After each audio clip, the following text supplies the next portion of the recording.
우리 인생에는 저마다의 때가 있습니다. 태어날 때가 있고, 공부할 때가 있고, 취업할 때가 있더라고요. 결혼할 때가 있고, 자식을 낳을 때가 있고, 그러면서 떠날 때가 있고, 머무를 때가 있습니다. 모든 것에는 다 때가 있습니다. 그래서 우리 전도서 3장에는 이런 말씀을 하세요. 1절에 범사에 기한이 있고 천하만사에 다 때가 있나니. 얼마나 귀한 말씀인지 모릅니다. 범사에 기한이 있고 천하만사에 다 때가 있다. 그러면서 2절부터 이런 말씀을 하세요.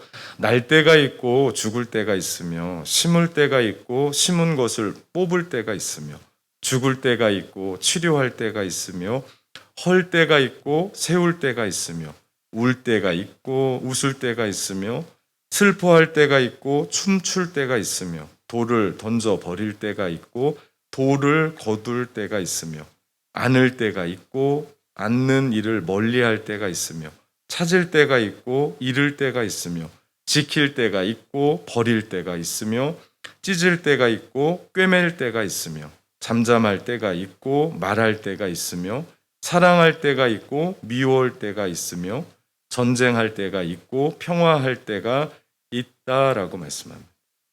모든 것에는 때가 있습니다. 그리고 더 중요한 건 그 때를 분별하는 겁니다. 우린 다 살리고 싶거든요. 그런데 죽일 때가 있대요. 우리는 다 세우길 원하거든요. 그런데 허물 때가 있다라고 이야기합니다. 중요한 건 분별하는 거예요. 그리고 그것이 지혜입니다. 우리에게 정말 필요한 건 때를 아는 거고 분별하는 거고 우리 가운데 지혜로 그것을 볼 수 있어야 됩니다. 지난주 휴가차 바닷가에 다녀왔어요. 어부도 아닌데 꽃게를 잡아보겠다고 물에 들어갔습니다. 예전에 그 똑같은 바다에서 지인이 꽃게를 잡는 걸 봤어요. 아주 쉽게 잡더라고요. 그리고 잘 잡혀요 또. 그래서 야심차게 준비하고 아이들에게 오늘 저녁은 꽃게탕이다 라고 준비하고 갔습니다. 갔는데 당당하게 들어갔는데 물때가 아닌 거예요. 그리고 예전에 그 지인과 들어갔던 그 바다가 아니었습니다. 전혀 다른 바다였어요.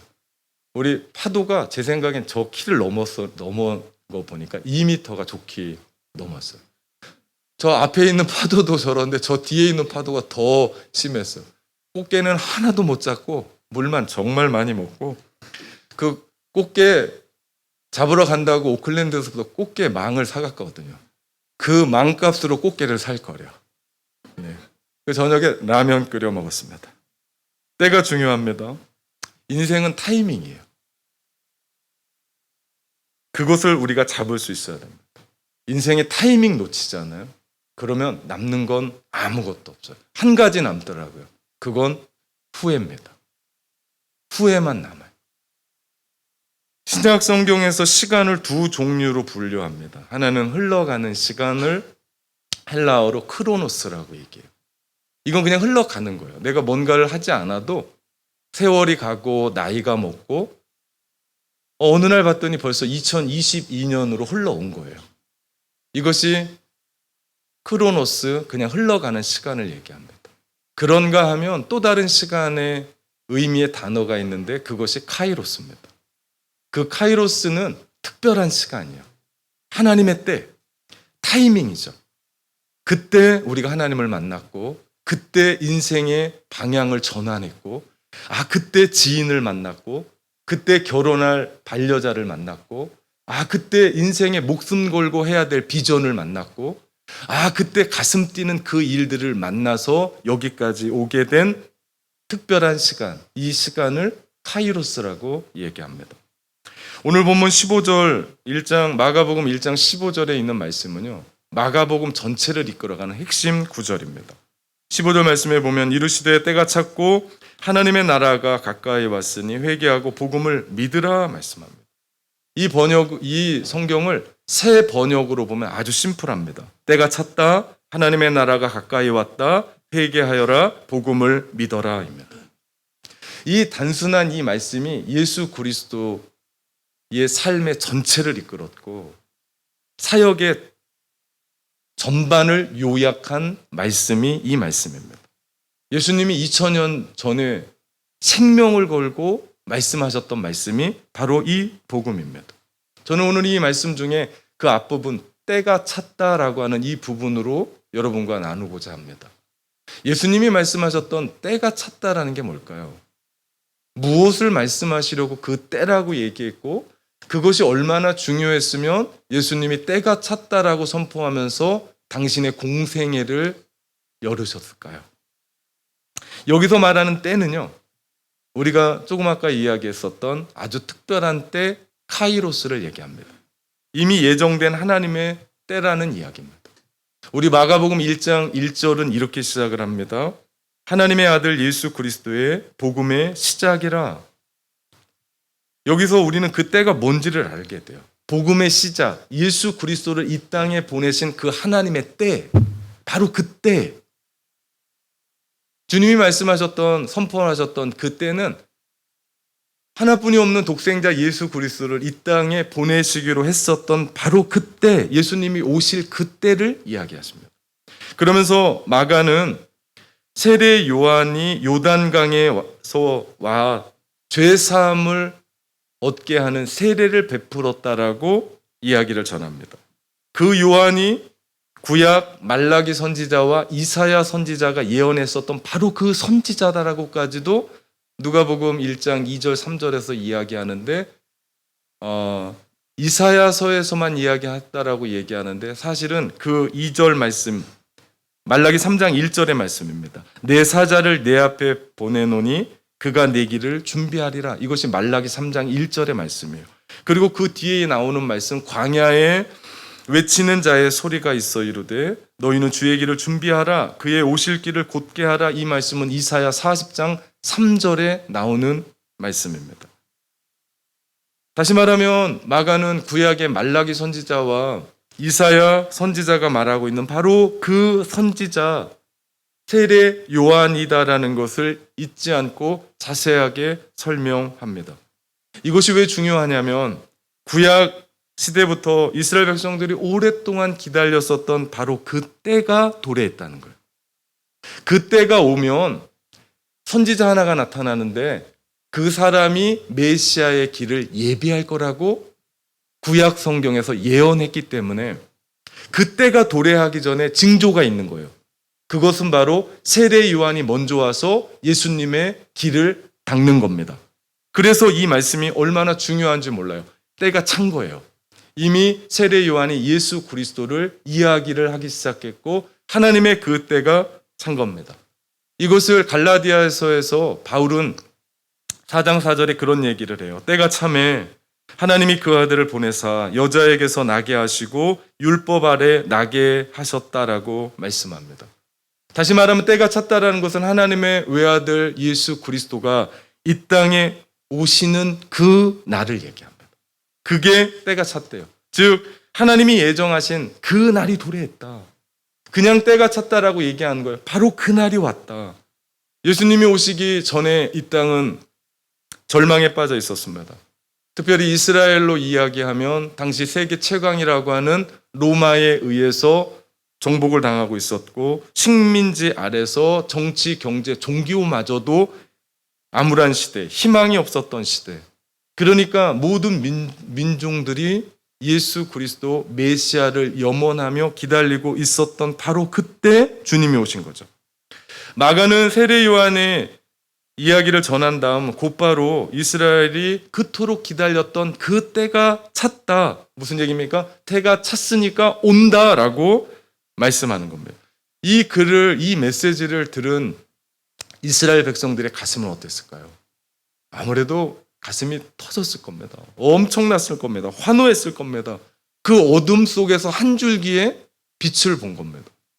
그런데 문제는 당시 유대 땅에 살고 있었던 이스라엘 백성들이 그 때를 기다리지 못했습니다. 아니, 기다릴 수가 없었습니다. 왜냐하면 지금 그들이 처한 현실은 절망과 어둠이고 암흑이었기 때문에 정말 우리 민족을 출애굽한 하나님이 맞나 의심했습니다. 정말 우리를 적과 꿀이 흐르는 땅으로 인도하셨고 우리를 구원해 주실 그 하나님이 맞나 그들이 의심하고 있었습니다. 현실이 너무나 어려우니까 큰 절망과 아픔 속에서 그들이 살아가고 있었습니다. 어떻게 보면 그때, 바로 그때를 기다리시는 분은 이상한 얘기지만 하나님이셨던 것 같아요. 이스라엘이 기다린다고 이야기하는데 이스라엘은 어디 갔나 없고 하나님이 그때를 기다리신 것 같아요. 왜냐하면 하나님의 큰 계획은 이스라엘을 선택해서 모든 민족을 구원키를 원하셨거든요. 근데 그 이스라엘이 실패했습니다. 때가 되자 하나님은 인류의 구원자이신 예수 그리스도를 이 땅에 보내셨습니다. 그리고 새 시대가 열렸습니다. 그 시대는 예수님이 말씀하셨던 바로 그 하나님의 나라였습니다. 예수님이 회당에서 이사야 선지자의 말씀을 가지고 하나님의 나라를 이야기하십니다. 그것이 누가복음 4장 18절 19절의 말씀이에요. 주의 성령이 내게 임하셨으니 이는 가난한 자에게 복음을 전하게 하시려고 내게 기름을 부으시고 나를 보내사 포로된 자에게 자유를, 눈먼 자에게 다시 보게 함을 전파하며 눌린 자를 자유롭게 하고 주의 은혜를 전파하게 하려 하심이다 말씀합니다. 이 모든 이야기는요, 이 땅에는 없는 얘기들입니다. 이 땅에는 없어요.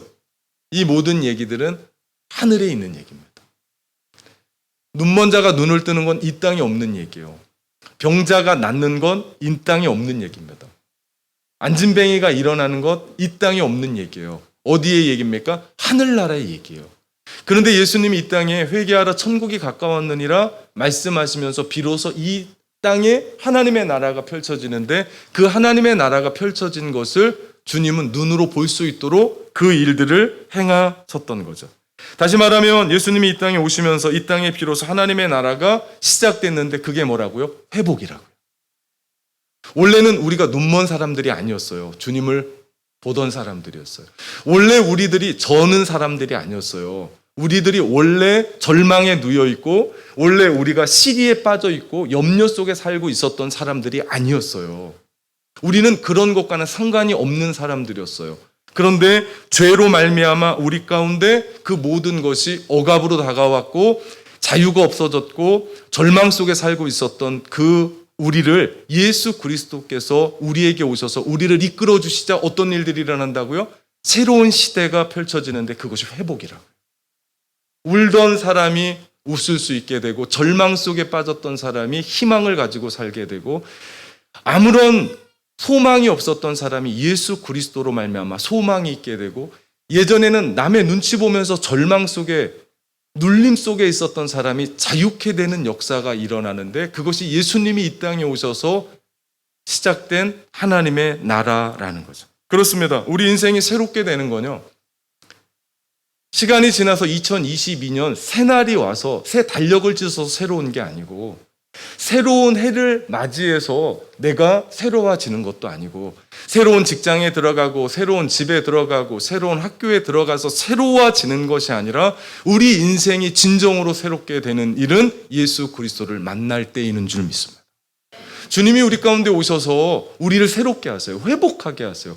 우리가 그 죄에 눌려 있었던 그 삶에서 회복되지 않으면 우리는 살아날 수가 없습니다. 새롭게 될 수가 없어요. 예수 그리스도를 진정으로 만날 때 우리가 회복되어지고 죄에서 용서함을 받게 되고 새롭게 태어나는 거예요. 그렇기에 진정한 새로움은 주님을 만날 때고 그 주님을 만나는 그때부터 우리 안에 시작되는 것이 하나님의 나라입니다. 그러니 신앙생활이 행복하지 않을 수가 없어요. 물론 힘들고 어려워요. 세상 살아가기가, 세파가, 코로나가 쉽지 않습니다. 제가 쉽다라는 얘기 아니에요. 쉽지 않아요. 그럼에도 불구하고 우리의 마음은 행복해요. 주님 때문에. 우리가 비록 어려운 땅, 어려운 시대에 자녀들 키워가고 일하고 여기에 살고 있지만 우리 마음이 그것 때문에 굴복되고 그것 때문에 암울하고 그것 때문에 걱정, 근심하지 않는 이유는 내 능력이 아니고 내가 뭐가 가지고 있어도가 아니고 내가 만난 예수 그리스도 그분이 펼쳐지시는 하나님의 나라 때문인 줄 믿습니다. 주님이 오셔서 선포한 말씀이 그거예요. 때가 찼다. 그러니 이 말씀을 생각하면 우리가 가슴이 뛰지 않습니까? 때가 찼다. 너희의 그 눈물을 씻겨줄 거고, 이제는 너희의 마음에 평화가 일어날 거고, 이제는 너희의 삶에 새로움이 시작됐는데 때가 찼다. 이제는 시작이다. 이 복음을 믿으라. 주님이 우리 가운데 말씀해 주시는 이야기입니다. 하나님이 우리를 이렇게 사랑하세요. 죽을 수밖에 없었던 우리, 그냥 놔두면 지옥에 가서 아무것도 할 수 없는 우리, 그냥 이 땅 살아가면서 얼마 살지도 못하면서 죽도록 일만 하고 죽어갈 수밖에 없는 우리, 예수 그리스도로 말미암아 눈을 뜨게 하시고 만나게 하시고 하나님의 나라를 살아가게 하신 거죠. 이것이 얼마나 우리 가운데 은혜인 줄 몰라요. 이것이 얼마나 큰 축복인 줄 모릅니다. 예수 그리스도 믿는 자마다 구원을 얻습니다. 예수 그리스도를 믿는 자마다 영원한 생명의 길이 열립니다. 예수 그리스도를 믿는 사람의 그 삶은 하나님의 나라인 줄 믿습니다. 이 믿음이 우리 가운데 처음부터 시작돼야 이 하나님의 나라가 1년 내내 이야기될 텐데, 그래야 재미있어요. 그래야 내가 그 삶을 살아가고, 지금 내가 하나님의 나라를 살고 있구나. 내가 여기에서 이런 삶을 살아내야 되는구나. 그렇기 때문에 우리가 오늘 이 자리에서 하나님의 나라를 살아가는 것, 이것이 얼마나 중요한지 모릅니다. 우리가 진지하게 하나님의 나라를 살아가기 위해서는요, 3가지 질문을 던지고 그것에 대해서 여러분이 답을 하셔야 돼요. 이것이 얼마나 중요한지 몰라요. 그냥 하나님의 나라가 이루어진 게 아니고, 제가 던지는 3가지 질문에 여러분은 정확하게 답을 하셔야 합니다. 첫 번째 질문, 나에게 그때가 있었는가? 이때가 어떤 때입니까? 예수 그리스도를 인격적으로 영접할 때입니다. 주님을 인격적으로 받아들이는 때, 예수 그리스도가 나의 구원자고 나의 주님이시고 나의 모든 것입니다 고백할 그때가 있었는가? 그냥 내가 예수 그리스도 믿습니다. 그러면서 내 삶에 주님이 들어오십니다. 그러면요, 우리 안에 반드시 이런 일들이 일어납니다. 예전에는 예수 그리스도 믿으라라고 이야기하고 믿습니다 얘기하면 너는 구원받았다라고 이야기합니다. 그런데 예수 그리스도로 말미암아 구원받으면 우리의 삶 가운데 반드시 따라오는 것이 있는데, 그것이 변화입니다. 내 인생이 변했냐는 거예요. 이 질문은 내 인생이 예수 그리스도로 말미암아 무엇이 변했느냐는 겁니다. 인격이 변했습니까? 삶의 습관이 변했습니까? 여러분의 언행이 변했습니까? 말투가 변했습니까? 가치관이 변했습니까? 예전에는 돈 하면서 돈만 쫓아다녔는데, 이제는 내가 그것을 나눌 줄 알고 의미 있는 삶을 살아갑니다. 예전에는 내 중심적으로만 생각했습니다. 그런데 이제는 다른 사람의 중심적으로 내가 바뀌었습니다. 예전에는 내 삶에 나만 기쁘면 됐어요. 그런데 주님을 기뻐하시는 삶을 삽니다. 주님이 기쁘시는 삶, 주님을 위한 삶을 삽니다. 교회에 와서 예배하는 것이 기쁩니까? 행복합니까? 이 자리에 와서 찬양하는 그 찬양이 나의 삶의 고백입니까? 말씀을 들으면서 한 주 그 말씀 그대로 실천하고 살아갑니까? 그것이 행복합니까? 세상 내 친구가 바라고 쫓아가는 그것이 이해가 되지 않습니까? 그것이 아무것도 아니다라는 그런 생각을 합니까? 그러면서 내 마음 가운데는 주님이 나를 이렇게 이끄셨다라고 하는 자족하는 마음과 감사가 여러분 가운데 넘칩니까? 날마다 주님 때문에 여러분 마음 가운데 떨림이 있습니까? 그분과 함께 교제하며 대화하며 삽니까? 날마다 아침에 일어나면 여러분은 주님을 묵상하며 오늘은 어떤 일들을 해야 될까 생각하십니까? 어떻게 하면 이웃을 사랑할 수 있을지에 대해서 고민합니까? 그렇다면 여러분에게 분명히 얘기합니다. 여러분은 지금 오늘 하나님의 나라에 살고 있는 사람들입니다.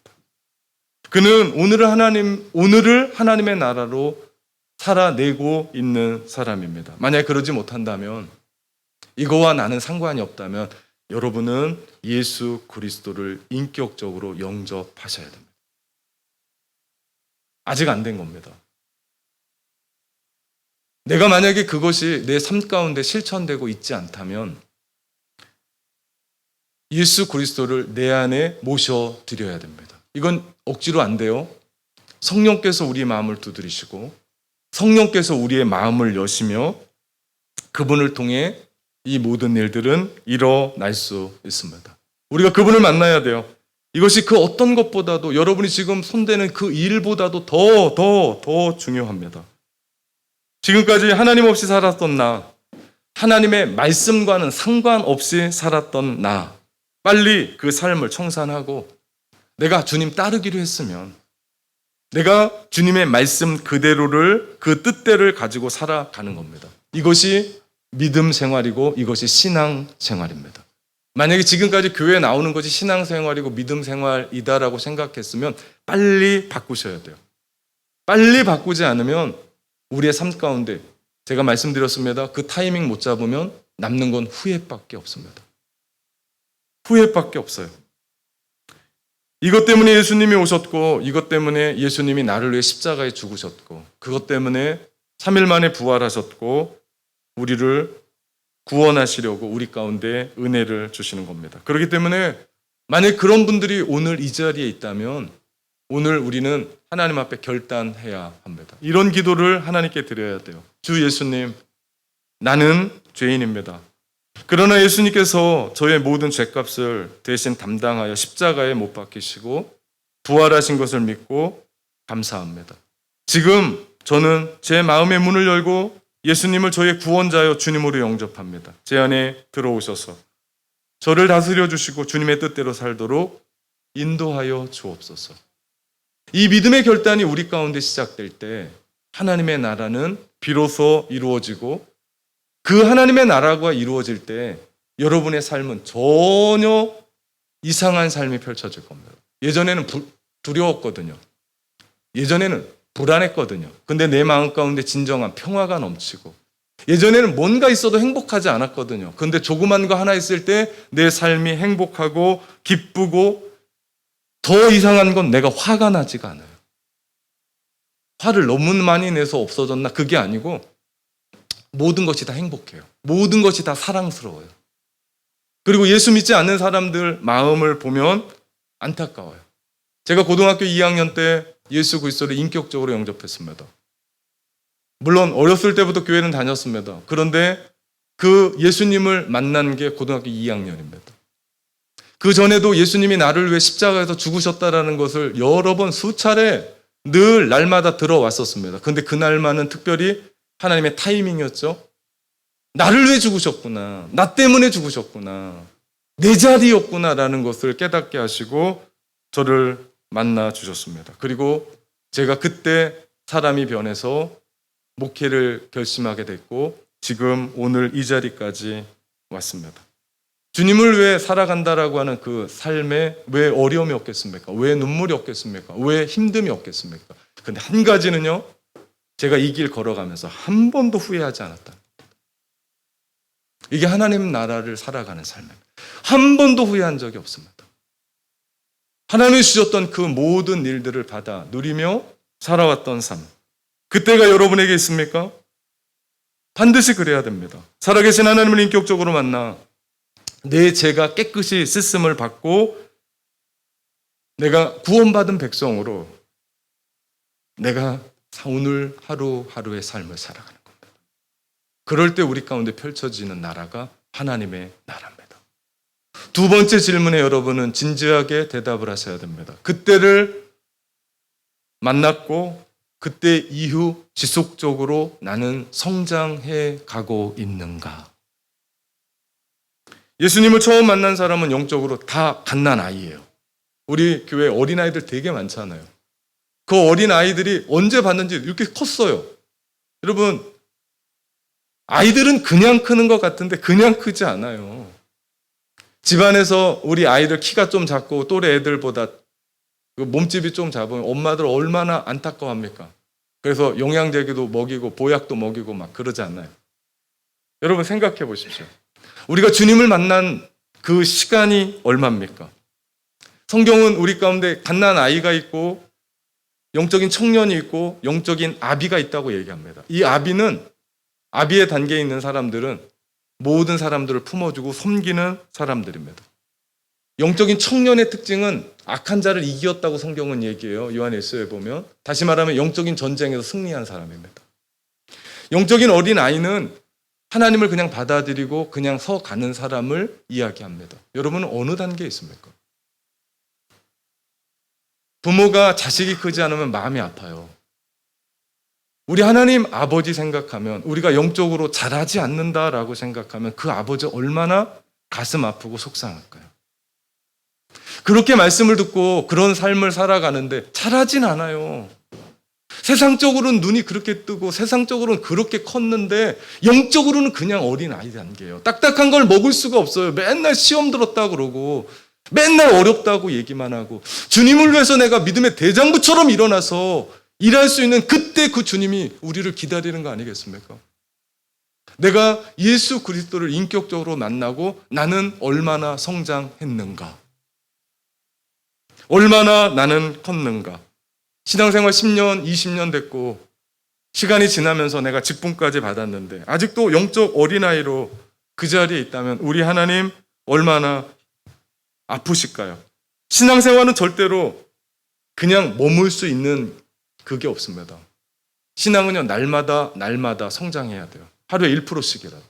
만약에 그 자리에서 머문다라는 것은 쇠퇴하는 겁니다. 떨어지는 겁니다. 왠 줄 아십니까? 우리 안에는 예수의 생명이 있기 때문에. 그 생명이 우리를 자라게 해요. 그 생명이 우리를 커가게 합니다. 그 생명이 우리를 일으킵니다.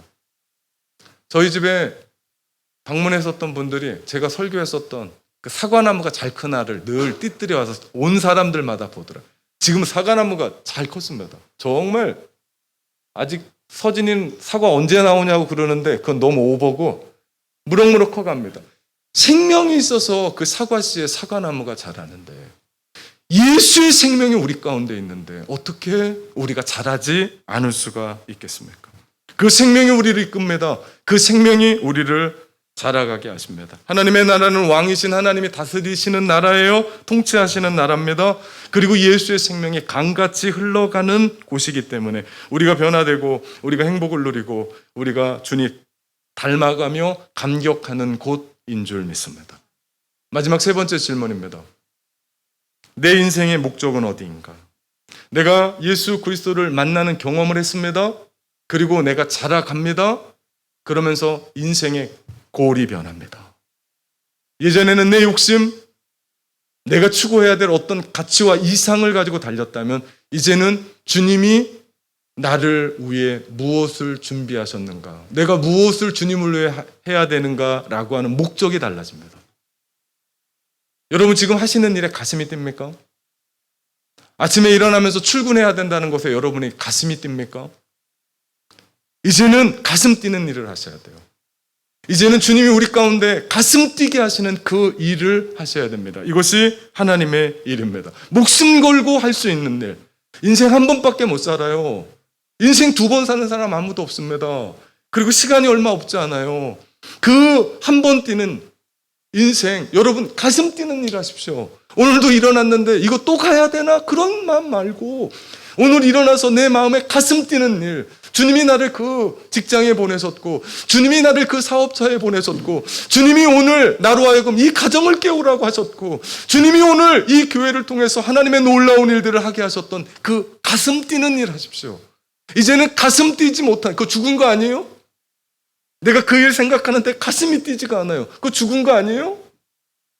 그냥 사는 거 아니에요? 입에 풀칠하려고 사는 거 아니에요? 그런 삶 말고 주님을 만났습니다. 그리고 성장해 갑니다. 그리고 우리는 하나님의 나라에 살아갑니다. 그러면 하나님이 여러분에게 원하시는 그 가슴 뛰는 일 하십시오. 이것이 인생 후회하지 않고 마지막 의미 있게 살아가는 삶의 이야기입니다. 하나님의 뜻대로 선한 일을 행하고 진리의 일을 행하고 주님이 기뻐하시는 일을 행하고 이웃을 위한 삶. 그래서 내가 여기에 왜 있는지에 대한 이야기를 하면서 그 타이밍을 잡는 겁니다. 운동 경기에 야구를 보더라도 안타 치고 홈런 날려야 되는 거 아니에요? 우리 인생 한 번 살아가는데 안타 치고 홈런 때려야 되는 거 아닙니까? 저에게 있어서 목회가 그런 겁니다. 교회와 성도들 생각하면 제가 가슴이 뜹니다. 이민교회의 생존율이 5년입니다. 5년이 채 안 돼요. 10년이 지나도 변변치 않습니다. 이민교회가. 그런데 하나님이 그런 곳에 저를 심어 놓으셨습니다. 그럼에도 불구하고 저는 행복한 목회합니다. 아직도 가슴이 뜁니다. 계속 뛸 겁니다. 제가 목회 그만둘 때는 교회를 생각하고 성도들 생각하는데 가슴이 안 뛸 때 목회 그만둘 겁니다. 주일날 교회 올 때 가슴이 안 뛰고 설교하는 목사 보셨습니까? 성도들 생각하면서 가슴이 안 뛴다면 어떻게 목회하겠습니까? 이게 목회뿐입니까? 우리의 모든 삶이 그래야 되는 거 아니에요? 주님이 여러분 가운데 맡기신 그 일들이 있습니다. 가정이 있습니다. 남편이 있고 아내가 있습니다. 자녀들이 있습니다. 여러분에게 맡겨주셨던 그 일터가 있습니다. 그 속에 하나님이 오늘 나를 통해서 무엇을 하기를 원하시나 라고 하는 그 가슴이 뛸 때 주님을 위해 살아갈 수 있고 이웃을 위해 살아갈 수 있습니다. 하나님이 주신 그 비전, 가슴 뛰는 일을 하십시오. 선명한 비전 붙잡고 목숨을 걸 만한 곳에 목숨을 거십시오. 2022년 한 해 그런 한 해 되시기를 주님의 이름으로 축원합니다. 때가 찼습니다. 그리고 하나님의 나라가 우리 안에 있습니다. 우리가 살아가는 지금 이 시대는 마치 이스라엘 백성들이 그 당시에 맛보고 있었던 절망과 암흑과 좌절의 삶을 살아갑니다. 우리 시대의 코로나 바이러스가 뭡니까? 왜 이때 내 삶에 이런 일들이 터졌습니까? 정치, 경제, 가정, 직장, 사업장, 종교마저도 희망을 노래할 수 없는 암울한 이 시대에 우리는 살고 있습니다. 그래서 어렵습니다. 그래서 지칩니다. 그래서 아픕니다. 이때 바로 우리에게 필요한 것은 예수 그리스도, 그분이 시작한 하나님의 나라입니다. 이미 우리 가운데 오셨고 그분을 믿는 우리가 그분과 함께 그분의 말씀 속에서 그분의 방식대로 그 삶을 살아내는 겁니다. 크로노스에 흘러가는 그 시간 속에 하나님의 타이밍이라고 하는 카이로스의 삶이 시간이 주어졌습니다. 지금 여기입니다. 하나님의 역사 속에 개입하십니다. 때가 찼습니다. 이미 주님은 오셨고 다시 오신다라고 하는 그 주님을 왕으로 모시고 살아가는 곳, 사랑하는 성도 여러분, 참된 가족 여러분, 그것이 오늘을 하나님의 나라로 사는 삶입니다.